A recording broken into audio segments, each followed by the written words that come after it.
Bonjour à tous. Alors, vidéo aujourd'hui, tranche de vie. Tranche de vie, ce sont une série de vidéos qui en fait parlent de moi, de mon expérience. Je les mettrai de plus en plus uniquement pour Patreon, c'est-à-dire ceux qui sont prêts à sponsoriser 1 franc, 1 dollar par mois, ou 3 ou 5. Parce que finalement, ça n'intéresse pas forcément tout le monde. Et puis, il faut aussi ceux qui veulent en savoir plus et comment ces expériences dans ma vie me peut-être influencent mon activité dans la survie et donc qui peuvent peut-être les aider aussi.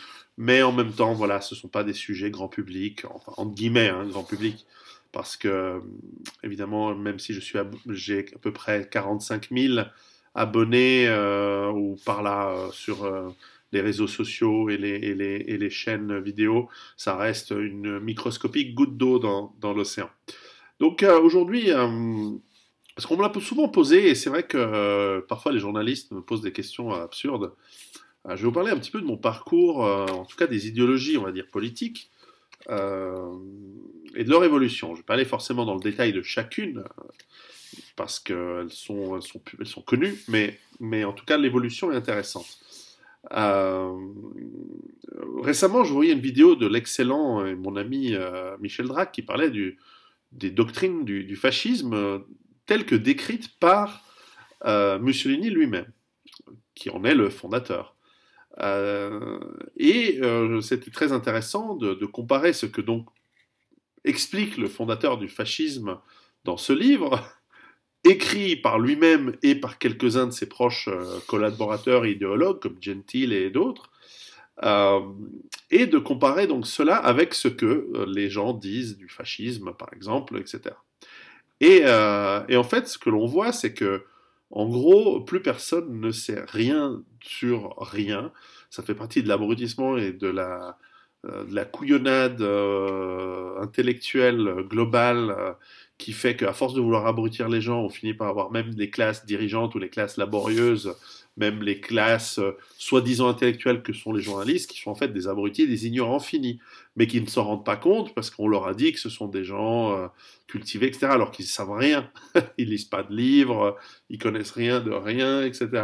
Et donc on a des trucs absurdes qui sont dits sur tout et n'importe quoi, ce qui fait que l'on dilue le message, on dilue les choses et que l'on n'est plus que dans le monde de l'émotion où en gros ça devient binaire, c'est bien, pas bien, cacaproute. Et donc par exemple, il suffit que quelqu'un dise je suis pas d'accord avec toi, donc t'es fasciste, et donc ça veut dire pas bien, cacaproute. Et l'émotion, pour ceux qui y croient et qui se font, comment dire, euh, qui y répondent, eh bien, vont vous ostraciser ou pas. Alors, évidemment, comme ça dilue de plus en plus de gens s'en foutent, etc. Mais rassurez-vous, je n'ai rien à voir d'ailleurs avec le fascisme tel qu'il est décrit par Mussolini, euh, parce qu'en fait, je n'ai jamais été pour des approches venant de l'État. Alors voilà, alors mon parcours, en fait, c'est des idéologies politiques, évidemment, c'est toujours la grande question, c'est d'où on parle, d'où on vient, forcément l'environnement familial euh, est important. Alors moi je viens de familles d'Italie du Nord qui sont des travailleurs, hein. Mes grands-parents étaient mineurs, ouvriers euh, dans la commune, enfin je veux dire c'est les boueurs, hein, les mecs qui ramassent les poubelles et qui nettoient les sols. D'un autre côté on a une sage-femme. Et d'un autre côté, c'était des agriculteurs, enfin des métayers, c'était des gens, des familles, des gens de famille qui étaient même pas propriétaires de la terre qu'ils travaillaient, et donc ils louaient la terre dans laquelle ils travaillaient pour évidemment se nourrir, et voilà. Et un de mes grands-pères est devenu mécanicien et chauffeur d'autocar, enfin de camion en Italie dans les années 20 et 30. Et donc, voilà, ce sont des familles simples. Donc, quand on travaille, on n'a pas tellement de temps de parler de politique, etc. Surtout dans une époque où les choses allaient mieux. En Italie, les années 20-30 ont été excellentes, les années 40 ont été merdiques, mais ensuite, les années 50 ont redémarré. Parce que c'est un pays qui se développait, les gens sont assez intelligents, travailleurs. Et donc, dans l'ensemble, surtout en Italie du Nord, les choses allaient de mieux en mieux. Donc, il y a eu 50 ans de croissance, bien qu'il y ait eu 10 ans la guerre a été une catastrophe, mais enfin, euh, dans l'ensemble, les choses allaient mieux. Donc quand ça va bien, on n'a pas vraiment besoin de se politiser. Et c'est vrai que même dans les années 50, on a vu que les mouvements en fait communistes, c'était des anciens, on va dire fascistes. C'est la même chose. En gros, le fascisme est un socialisme, par parenthèse. Enfin, peu importe. Donc voilà ce dans quoi ma famille a dû baigner, c'est-à-dire une approche de l'État, une approche sociale assez forte. Mais en fait, au niveau de mes parents, l'idéologie n'était pas présente, n'existait pas. On bossait et puis c'est tout. Et en fait, mon père a été, c'est un ingénieur technicien. Il a fait des études techniques. Il était un des premiers informaticiens en Italie, donc il a bossé dans des boîtes d'informatique. Donc c'est parti tout seul. C'est un mec qui était très bon, très capable. Je me souviens très bien d'avoir vu travailler. Et puis il a été embauché dans une société américaine à une époque où ça marchait bien. Donc il a baigné, lui, quant à lui, dans l'idéologie entrepreneuriale de l'Amérique de l'après-guerre. Donc on bosse, on reconnaît le talent des gens, c'est méritocratique. Et donc, quand on bosse, on est récompensé. Et quand on bosse beaucoup et que les résultats sont excellents, on est récompensé en proportion. Et donc, on peut faire fortune même en travaillant. C'est quelque chose qui n'existait pas avant, ou très peu, ou très difficilement.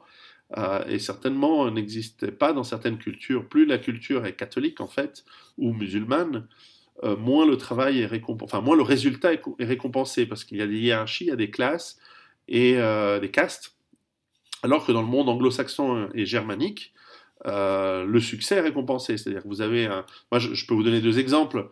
Je me souviens d'une société française où un directeur des ventes avait un commercial qui avait vendu des projets extraordinaires et de grande valeur et qui disait, je parle des années 90, et qui disait, mais je ne peux pas lui payer sa commission parce que non seulement à ce moment-là, ce qu'il va gagner cette année sera supérieur à moi, son chef, mais il va gagner presque autant que le directeur général de la société. Alors que j'ai eu le même exemple chez Oracle, dans une société américaine, où un commercial avait vendu je crois que c'était un projet de plus de 100 millions de dollars, et avec ses commissions, ça lui faisait quelque chose comme 10 millions de dollars de commissions donc, sur l'année. Et le directeur de la boîte, je me souviens, Ray Lane, le CEO, il me disait, enfin, pas moi, c'était une petite conférence, une dizaine de personnes, me disait, ben voilà, ce mec, il a gagné cette année plus que moi. Et il disait ça, c'est bien, donc allez-y, à vous aussi, j'aimerais bien que vous gagniez plus de moi, parce que ça veut dire que vous faites gagner la boîte, et c'est parce que ça marche bien, etc. Donc voilà, changement de mentalité, contraste, comme ça aurait été un pays musulman ou catholique, ou même la France, ça passe pas. Le mec dit, mais c'est pas possible, c'est une question de prestige, d'estime. Non, le patron, il doit gagner plus que ses employés, ça va pas.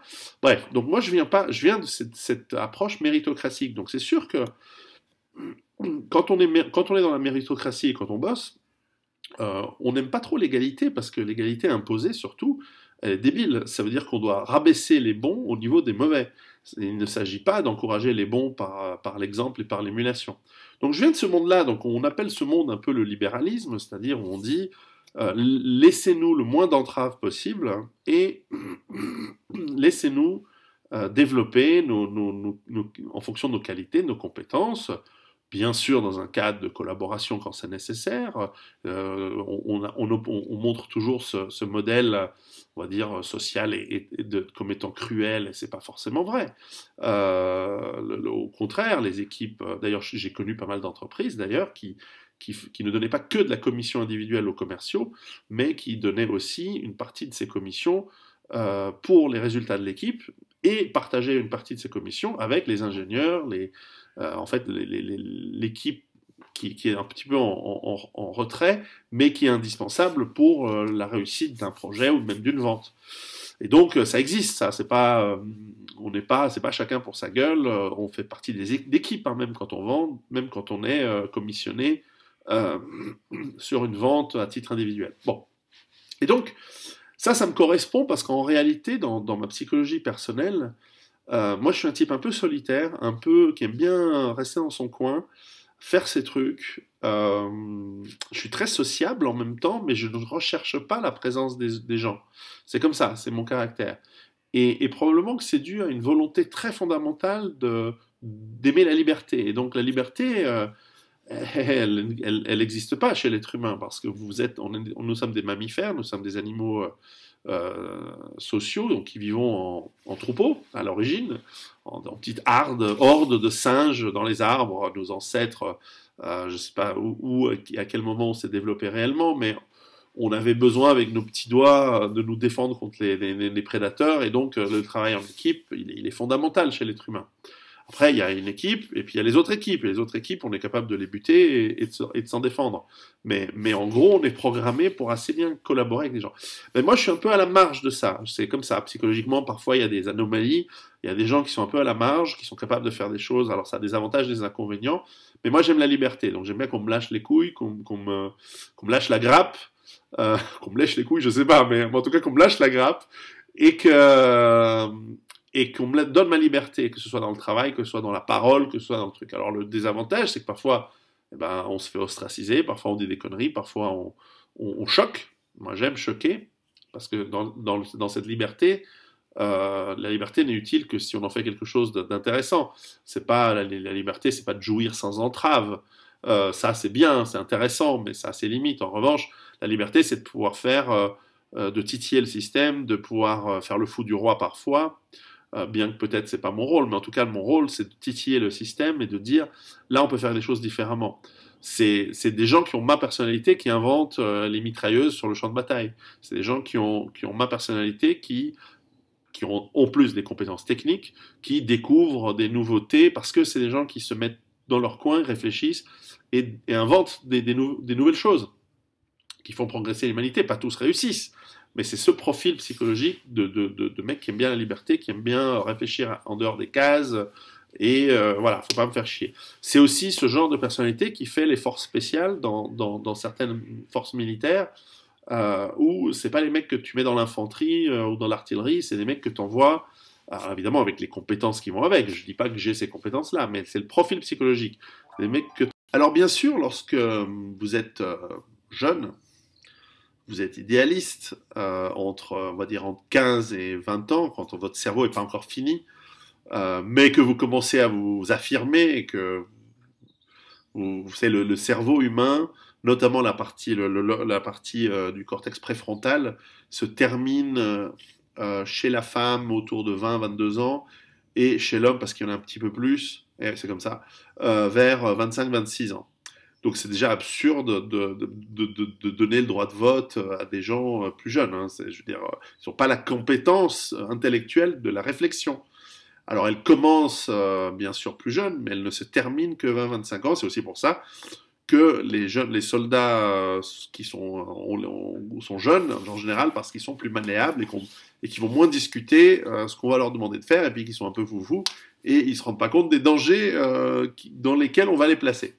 Et donc, c'est normal, comme votre cerveau n'est pas fini, comme votre intelligence n'est pas aboutie, c'est normal qu'à ce moment-là, vous ayez des idées un peu bêtes, qui sont très émotionnelles et peu réfléchies, qui sont celles de dire ah oui, mais il faut qu'il y a qu'à, et si on faisait ci, si on faisait ça, et si on aidait les autres. Et forcément, je suis passé par cette étape-là, qui est celle de dire si j'étais en charge, donc mes idées pourraient faire mieux que les autres. Alors ça m'est vite passé, hein, évidemment, parce que j'ai quand même un QI au-dessus de 130, donc le socialisme, tout ça, en gros c'est vite vu. Si vous êtes social, et je ne vais pas dire ça comme une critique, c'est parce que vous n'êtes pas très intelligent, soit si vous êtes intelligent et que vous êtes social, c'est que vous avez compris que c'est un moyen de manipuler les autres, et c'est le moyen d'obtenir des intérêts pour vous en donnant une posture d'être altruiste, alors qu'en réalité vous en avez rien à battre. Vous êtes là pour impressionner les autres, monter dans l'échelle sociale et donc espérer vous tirer des gonzesses. Si vous êtes un homme, ou si vous êtes une femme, c'est briller dans un contexte de gonzesse, de femme. Nous, les hommes, on n'a rien à foutre d'une nana, qu'elle soit gentille ou pas. On veut juste qu'elle soit jolie, qu'elle s'occupe bien des gosses. Puis c'est tout. Mais l'approche politique, on n'a rien à battre, quoi. Donc, l'arrogance parfois des gens de gauche qui est de dire si j'étais en charge, si j'avais le pouvoir, je pourrais faire mieux, mais ce mieux il est très subjectif. Et puis le problème du pouvoir, c'est que, et c'est là où je vais en venir, c'est que plus vous avez un système puissant qui s'appelle un État, qui se nourrit en volant l'argent des gens, puisque les impôts sont un vol, c'est obligatoire de payer, de donner votre argent aux impôts. C'est pas que c'est pas volontaire, c'est pas comme si quelqu'un, je vais prendre un exemple, j'ouvre une parenthèse, vous allez voir où je veux en venir. Si quelqu'un me dit, mais moi j'ai à cœur à ce que les pauvres reçoivent de l'argent pour les aider, pour rebondir, etc. Ce qui est tout à fait réel. Hein. Beaucoup de gens se retrouvent dans des difficultés ponctuelles à cause de maladies, à cause d'accidents, à cause de problèmes de la vie, et dans une société homogène, culturellement, peut-être ethniquement, eh bien, ça peut avoir du sens de dire, ben voilà, on va vous aider à rebondir. Et donc, voici un petit peu de ressources, sous forme d'argent ou d'aide, etc. Et ces ressources vont vous permettre de redémarrer, ou de vous former, ou d'apprendre un nouveau métier, de démarrer, etc. C'est pas facile. Et ça existe depuis d'ailleurs de très longtemps, et sous forme de charité. C'est-à-dire que depuis longtemps, des gens qui ont de l'argent et qui veulent briller en société, qui veulent de la vie, elle explique très bien dans son livre, vont vous donner de l'argent parce que vous êtes méritant, mais vous passez une phase difficile, et donc avec cet argent, avec ces ressources, ou ça peut être un logement, ça peut être de la nourriture, etc., vous allez pouvoir vous en sortir et vous remettre en selle et continuer à être productif, et tout ça, tout ça, tout ça. Ça peut arriver à tout le monde, des accidents de la vie. Simplement, ces gens qui veulent ce genre d'aide pour les autres veulent toujours que ce soit un État qui aille prendre l'argent de tout le monde pour aider les gens qu'eux aiment bien. Et moi j'ai envie de leur dire, mais si toi tu aimes bien aider ces gens qui sont dans le besoin, pourquoi est-ce que tu ne les aides pas de manière toi directe, sans les intermédiaires qui coûtent de l'argent, donc ils vont prendre une partie de ces sommes. Alors les gens vont se dire, ah oui mais non, ah oui, parce que en fait ils préfèrent que ce soit quand même quelqu'un d'autre qui fasse le sale boulot. Et puis, ça leur donne bonne confiance sans avoir à se confronter à la réalité qui est que pas tout le monde est méritant. Et qu'une grande partie des pauvres sont pauvres parce qu'ils méritent d'être pauvres, parce qu'ils foutent rien, parce qu'ils ont des addictions, parce qu'ils sont pas intelligents, parce qu'ils bossent pas, parce qu'ils sont... Et que les gens qui ont des problèmes, souvent, se mettent eux-mêmes dans les problèmes. C'est la suite de mauvaises décisions qui, je ne le nie pas, peuvent venir du début, qui peuvent remonter à leurs parents, à eux-mêmes, à leur génétique, et voilà, je veux dire, après, les gens, par exemple, ils font des gosses avec des gens venant de n'importe quel pays du monde. Après, ces gosses ont des problèmes. Mais à qui la faute? Toi, chère nana de 90 de QI européenne, tu fais un gosse avec quelqu'un qui a 60 de QI, ton gosse, il va avoir là, en gros la moyenne entre toi et le mec. Donc entre 90 et 60, la moyenne va être de 6 plus 950, 75, 75. Ok, bah, 75, t'es pas capable de même être militaire, hein, c'est dire. Donc tu vas faire quoi? Tu vas être maçon, tu vas transporter des sacs de ciment. Que je dis, maçon, c'est un métier où il faut de l'intelligence. Tu vas transporter des sacs de ciment. Donc après, tu dis, ah, je réussis pas dans la vie. Mais oui, mais tes parents, ils sont cons aussi. La nana de 90, elle avait qu'à faire des gosses avec un mec de 100, qui a 100. Donc au moins, le gamin, il a 95. Alors bon, et puis à 95, il y a des risques d'islamisme, etc. Mais enfin, il n'est pas complètement inadapté au monde moderne. Évidemment, nous sommes dans un monde moderne où maintenant, c'est à moins de 110, ça commence à être difficile hein, pour toi. Mais bon, ça fait partie de l'évolution. Enfin bref, je ferme la parenthèse sur les raisons de la pauvreté, et ça pourrait être le sujet d'une autre vidéo. Parce qu'en fait, les gens pauvres sont pauvres parce que souvent ils sont bêtes, pas parce que c'est un choix, c'est des mauvaises décisions sur plusieurs générations qui créent, les peuples idiots créent des sociétés, des cultures idiotes qui les maintiennent dans la pauvreté et qui font que les rares intelligents des sociétés idiotes, ben, ils s'en vont, donc ça plombe encore plus la société idiote. C'est comme ça. Et sociétés intelligentes, il n'y en a pas des masses dans le monde. Hein. Il y en a deux. Il y a l'Occident et l'Asie du Nord. Et en tout cas, l'Occident, en ce moment, il est en train de se faire massacrer. Donc il va rester quoi? Il va rester l'Asie du Nord et les intelligences artificielles et les machines. Donc je sais pas. En tout cas, j'ai eu ma période sociale où en fait on se disait voilà. Et je dois dire qu'il y a une chose qui me plaisait que l'on retrouve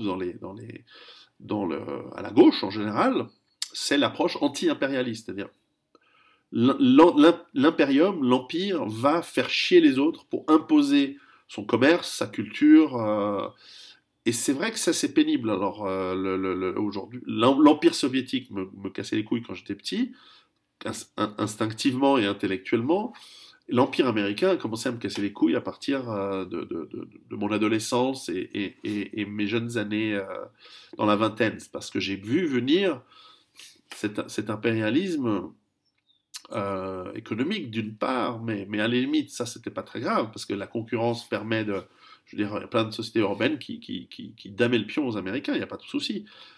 Non, en revanche, ce qui était pénible, c'était l'impérialisme militaire, non pas sur les Européens. À l'époque, je ne le voyais pas, bien qu'il existe, mais l'impérialisme militaire sur l'Afrique, sur le Moyen-Orient, et je trouvais ça intolérable, parce que justement, les gens qui ont des cultures idiotes, faut les laisser tranquilles, mais qui se démerdent entre eux.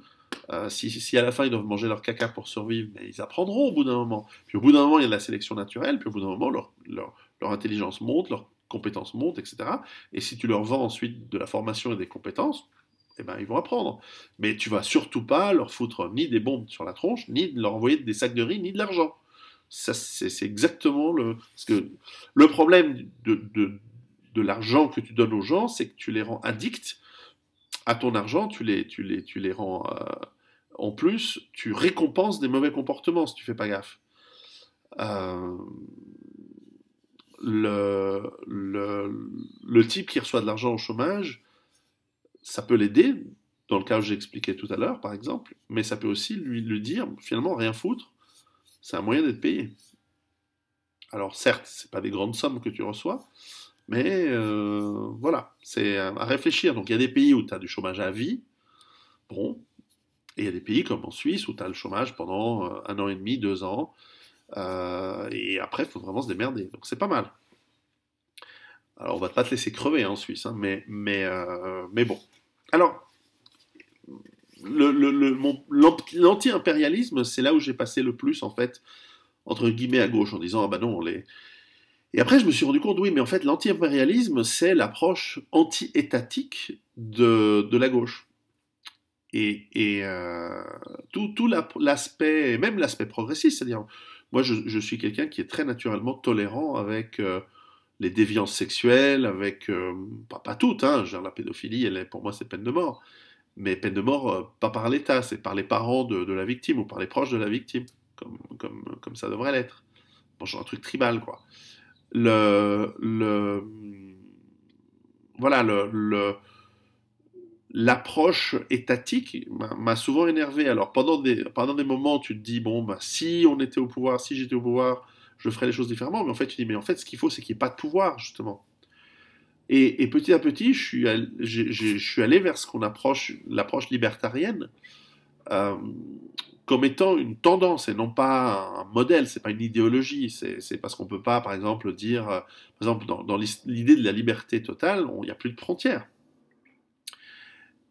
Sauf que tu as besoin de frontières pour délimiter et protéger ta population des prédateurs qui habitent de l'autre côté de la frontière. Donc il faut une frontière, mais une frontière, ce n'est qu'un concept tant qu'il n'y a pas des barrières, des douaniers, des militaires. Donc ça, il faut le financer. Mais au fond, ça peut être financé à partir du moment où c'est volontaire. C'est-à-dire, dans une nation, tu as un certain nombre de millions de personnes, si possible ethniquement homogènes et culturellement surtout homogènes, et qui se disent ok, on n'a pas besoin d'État casse-couille et lourd, mais pour qu'on protège notre nation, pour qu'on ait des frontières, il nous faut X milliards par année, et donc nous sommes prêts, nous sommes d'accord de payer ces X milliards avec une partie de nos revenus, et à chacun de nous de donner en fonction de ce qu'il pense qui est correct, et selon les calculs et les études que nous avons faits, l'idéal ce serait que chaque citoyen donne au moins 1 ou 2% de son revenu pour créer les conditions nécessaires pour avoir des frontières, une armée, etc. Mais sans contrainte. Alors évidemment, se pose le problème de ce qu'on appelle le freeloader, le freerider en anglais, en économie, c'est-à-dire celui qui dit, ah ben, puisque tout le monde finance, moi j'ai pas besoin de financer volontairement, j'en profite. Mais c'est là où, comme les choses seraient transparentes, eh bien à ce moment-là, l'idée c'est qu'il y a une culture, une morale qui va voir le type qui profite sans payer et tout le monde se fout de sa gueule. Et donc le mec il peut plus avoir de gonzesse, il peut plus se reproduire. Et donc s'il veut rentrer dans le moule moral et sociétal et de culture, et bien à ce moment-là, il doit suivre, il va le faire aussi, mais encore une fois, c'est volontaire. C'est sans la violence de l'État qui te met un pistolet sur la tempe en disant maintenant tu dois payer des impôts. La réalité, c'est ça. Donc, donc ce modèle libertarien, il a une solution en fait à tout. Simplement, on ne peut pas l'appliquer, boum, d'un coup, parce qu'il faut y aller très progressivement, il faut éduquer les gens. Et je ne suis pas moi-même dans l'approche de savoir comment on peut aller progressivement. C'est pas mon boulot, c'est pas, moi je suis pas un politicien, ça m'intéresse pas. Chaque fois que j'ai touché de près ou de loin un politicien, c'est la merde. Donc, même s'ils sont bien, c'est quand même la merde. Donc c'est dire. Et donc, cette approche libertarienne, je me rends bien compte qu'elle est utopiste. Et qu'en réalité, en fait, elle ne représente, elle est complètement à l'opposé, certainement, de la gauche, qui est dans le progrès, pour le progrès, et dans l'État qui, en gros, finance tout ce que les gens de gauche aiment avec l'argent volé aux travailleurs, et veut en plus interdire tout ce que les gens de gauche n'aiment pas, parce que ce sont des tyrans, ce sont les gens de gauche, en fait, ce sont des enfants. Encore une fois, ils ont un cerveau pas fini, souvent. C'est des jeunes, souvent, ou des manipulateurs, ou des gens trop bêtes. Et donc, c'est des mini-tyrans, c'est des enfants, ils sont pas finis. Quant aux gens théoriquement de droite, il y en a deux sortes. Il y a les droites autoritaires, c'est-à-dire les gens qui disent «Ah oui, moi je veux un État fort pour faire ce que je veux». Ça correspond pas du tout à ce que j'aime. Quelle horreur. Et il y a des gens, en fait, à droite, qui disent non, non, mais en fait, on doit utiliser l'État pour le bien des entreprises, parce que les entreprises créent du boulot, etc., etc. Mais il n'y a pas besoin des entreprises pour créer du boulot. L'entreprise, c'est une création de l'État. C'est l'État qui vous dit que vous devez incorporer. Mais vous pouvez très bien travailler et embaucher des gens sans avoir besoin d'une entreprise. Je veux dire, si vous réfléchissez encore une fois en dehors des cases, vous voulez créer, je sais pas, vous faites une entreprise qui fabrique des maisons pour les gens. Les gens ne savent pas fabriquer des maisons. Donc vous dites, voilà, moi j'ai une expérience, j'ai bâti des maisons, j'ai un pote, il est maçon, j'ai un pote, il est électricien, j'ai un pote, il est carreleur, j'ai un pote il fait les toits, enfin, peu importe, charpente, j'ai un pote qui a des machines pour faire les trous, etc. Il y en a un autre qui travaille du ciment. Je vais les voir et je dis, bon les mecs, on fait un truc ensemble, on se met d'accord, on va voir le truc, voilà comment on répartit les profits du travail, on va aller voir les architectes, on va voir des individus, il n'y a plus d'État. Ok, on a besoin de normes parce qu'on veut qu'une maison ne s'effondre pas. Donc on se met d'accord sur des qualités, des systèmes, mais on n'a pas besoin d'un État qui nous les impose. On va voir des gens, on leur dit, bah voilà, on est prêt à te fabriquer ta maison pour 500 000 balles. Voilà comment on va la faire. Le mec il dit d'accord, banco, je te paye. Il peut aller voir, il peut se financer chez des amis, il peut se financer chez une banque, il n'y a pas besoin d'État. Et ces mecs disent bon bah voilà, maintenant on est 12 mecs, on maîtrise des corps de métier, on fabrique la maison. 6 mois plus tard, elle est fabriquée. Voilà, on est payé, on se répartit l'argent, on enlève les charges, on a du profit. On continue ou pas ensemble. Voilà, il n'y a pas besoin d'incorporer. Tout ça, c'est du contrat. Le contrat, oui, on va le faire. Ça peut être un contrat oral, ça peut être un contrat écrit, ça peut être tout ce qu'on veut. Et si on n'est pas, et si alors vous allez me dire oui, mais s'il y a un conflit, parce qu'il y aura toujours des conflits, ça c'est vrai.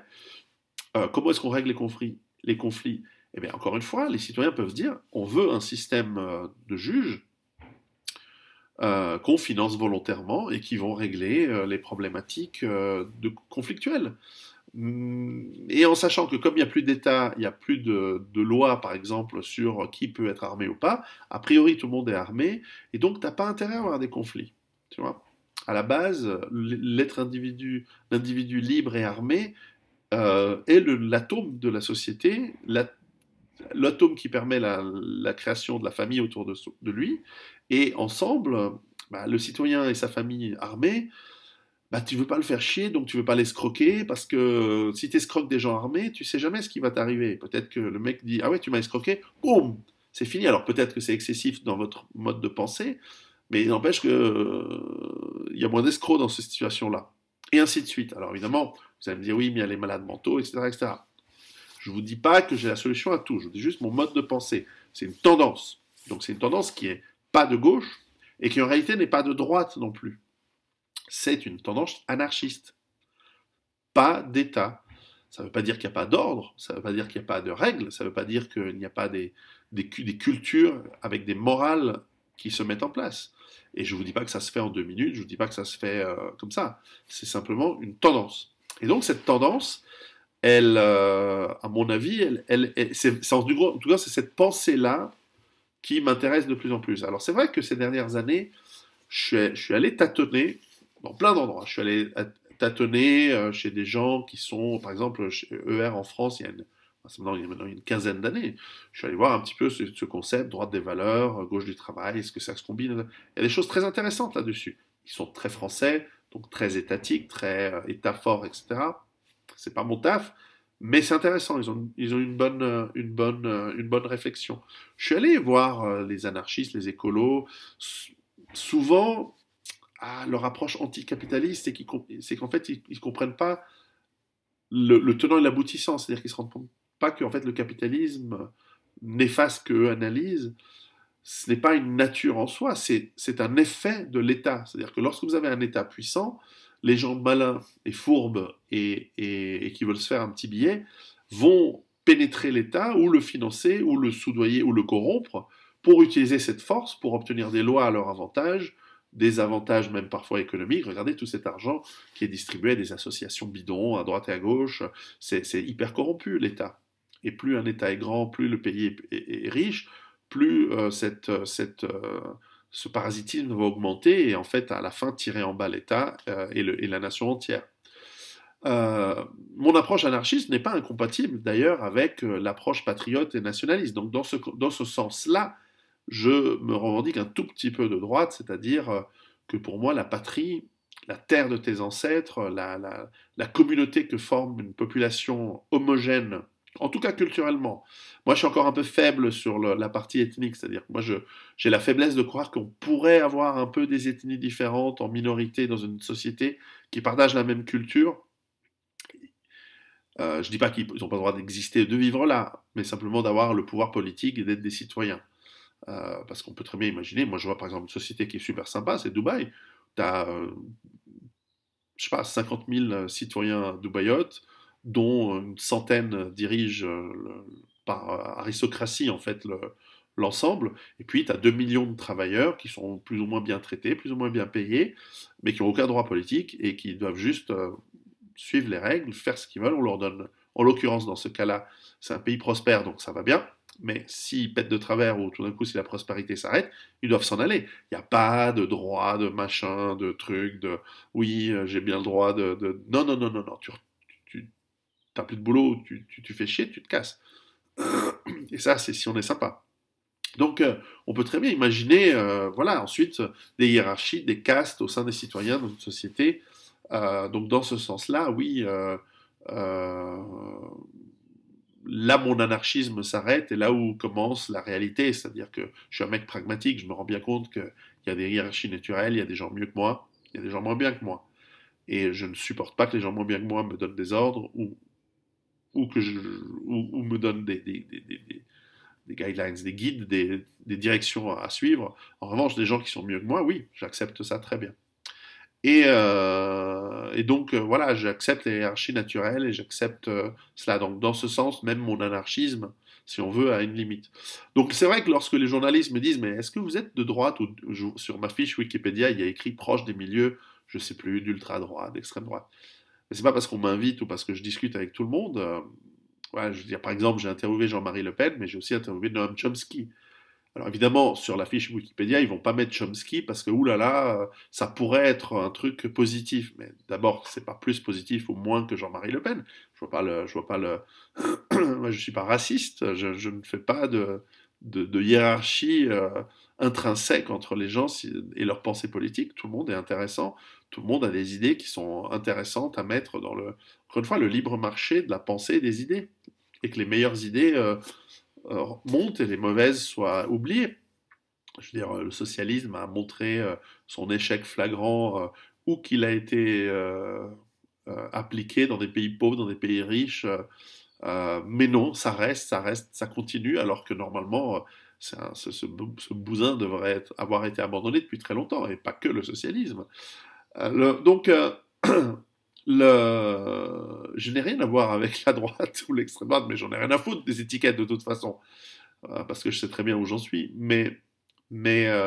En tout cas, cette évolution de politique, voilà, que j'ai pu avoir et de ces pensées, euh, d'abord, je me rends compte qu'elle est aussi incomplète puisque je n'ai pas tout exploré, et puis elle évolue. C'est-à-dire que, comme le virus du sida, j'évolue, et je suis capable d'imaginer que peut-être je serais mis en face à, tout d'abord, des exemples empiriques et réels qui font que mon pragmatisme me ferait changer d'avis en me disant, ah bah, si telle idée ne marche pas, bah, je l'abandonne, ou si telle idée que je découvre marche très bien, parce que je la constate, eh bien à ce moment-là, je vais l'adapter en l'adaptant à ma personnalité. L'adopter en l'adaptant. Si en revanche, je découvre que certaines de mes idées ne marchent pas, ce qui est d'ailleurs tout à fait la réalité, puisque qui dit liberté, donc faites pas chier et je fais ce que je veux, etc., nécessite de la responsabilité, mais la responsabilité nécessite en général la maîtrise de soi qui nécessite un quotient intellectuel élevé. Il n'y a pas de gens bêtes qui se maîtrisent. Alors, il y a aussi des gens intelligents qui ne se maîtrisent pas, mais statistiquement, c'est pas ce qu'on voit. Et donc, comme la plupart des gens sont idiots, comment est-ce qu'on fait société avec des gens idiots? Eh bien, c'est sans doute par les hiérarchies. Mais à ce moment-là, qui dit hiérarchie dit de moins en moins de liberté. Donc, est-ce qu'on va vers un monde anarcho-féodal? Peut-être, peut-être que il y a des nouvelles idées à développer, certainement avec les fondements économiques en cours et qui va aller en s'accentuant, à mon avis, des nouvelles formes de société vont se mettre en place. J'espère qu'elles seront intelligentes, j'espère qu'elles seront pas uniquement dans la brutalité du genre je suis le plus fort, moi et mes mecs, donc maintenant vous allez obéir et travailler pour moi. Je sais pas. Ça, c'est ce qui risque d'arriver le plus logiquement, hein, mais qui sait, peut-être qu'il y a des autres façons de faire. Donc voilà, donc je voulais partager un petit peu avec vous ces quelques idées. Elles valent ce que elles valent. Je ne vous dis pas que j'ai raison ou que j'ai tort.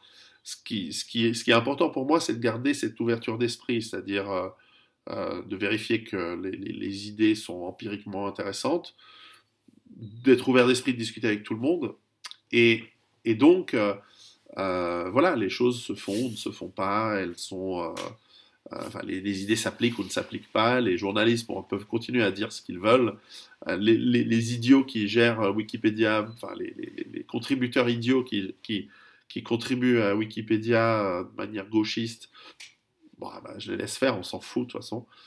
Euh, mais voilà, donc c'était un peu pour vous donner une petite idée d'un certain parcours. Alors c'était un peu vague, hein, évidemment, il faudrait creuser chaque sujet, mais je suis pas là pour non plus vous faire perdre du temps. Et voilà. À très bientôt. Ciao.